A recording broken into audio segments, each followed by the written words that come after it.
How do these lunatics, these woke ideologues, become like bishops? Like, I'm not sure it's compatible to be woke and to be a bishop. Like, because woke is just, radical left is just anything goes. And really, for a bishop, it shouldn't just be anything goes, should it? Really? There should be some kind of like, I don't know, like biblical morals or something, like it shouldn't just be just every crazy thing in the world goes. But here she is. So this is the National Prayer Service. There's Trump, there's JD Vance, and you've got this Mariann Budde is the bishop of the Episcopal Diocese of Washington. She's the first woman to hold the position. She was a bad choice. She was given a great honor today, a chance to unify America around a Christian message at the dawn of a new administration. Instead, she disgraced herself with a lecture you'd hear on CNN or on an episode of The View. What an embarrassment. That's from Charlie Kirk. So let's just witness. I know that I'm a bit late with this one, but let's just watch. Let me make one final plea, Mr. President. Millions have put their trust in you. And as you told the nation yesterday, you have felt the providential hand of a loving God. In the name of our God, I ask you to have mercy upon the people in our country who are scared now. There are gay, lesbian, and transgender children in... Okay, as soon as you get to transgender children, that's it. You're done, right? As soon as you get to the sex changes for children part, you're done. That is so deeply immoral. That is so deeply reckless and immoral and frankly insane. Okay, telling children, vulnerable children who might be suffering from depression, anxiety, as we know they do because we've been children in our lives before we became adults, right? We know that they're not rational. They're very easily influenced and impressionable. And telling them that this wonderful way forward, the cure to all of their problems, and a lot of these kids are autistic as well. A lot of them have suffered abuse. Telling them the solution to their problems is that actually they're born in the wrong body, as if that makes any sense. And seems like a very unchristian thing to think, by the way.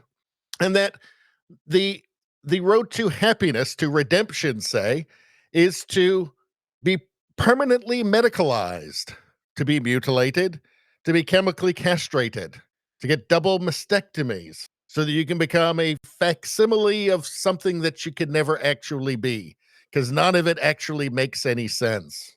So as soon as you get to that, you've proven you certainly shouldn't be a bishop, because it seems like a deeply unchristian thing to say. You've also proven you actually have no morals. You have no ethics. You're deeply immoral, right? If you can't understand how that's wrong, how that's a terrible thing to do, how that's an evil thing for adults to do to children, if you can't understand that, you're a deeply immoral person. But if you can't understand it, you're at the very least an idiot, right? And should never be in a position to lecture anybody on anything, never mind a president. We don't need to hear anymore. As soon as you get to the child sex changes, you don't need to listen to that person anymore. They're just wrong. You should trust nothing else that they say. Nothing else that they say. I mean, it's not like it was a total mystery that this woman was a total nutbar. How about this one here? Who thought it was a good idea to have this lunatic give a sermon to Trump? Here she is at a prior event in Washington, D.C. And this rising up, this spontaneous uprising of people, mostly half my age or younger, they're the ones we should be listening to. And they're angry at the president. They're so angry. They're angry at the president. So what is your message to President Trump today? Well, I've given up speaking to President Trump. We need to replace President Trump. We need leadership that will lead us in the ways that this country deserves. Thank you. Thank you. So she's just always been a virtue signaling imbecile who her entire worldview is formed from what Rachel Maddow tells her, or she's probably active on TikTok as well, right? Just whatever she hears that reinforces the ideology, that's truth to them. They are passionate about it. The virtue signaling is so important to them. Let's see. So yeah, so it's not like, so this was in 2020. So it's not like there was any mystery about who this person was, right?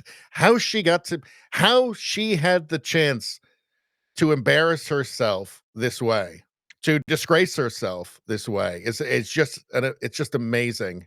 And it seems like there needs to be some sort of reformation within many of these churches. I mean, the Pope just seems like a straight up commie at this point.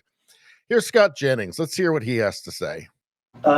These woke Scopalians or Episcopians or whatever they're calling themselves today, this is ridiculous. This was terrible.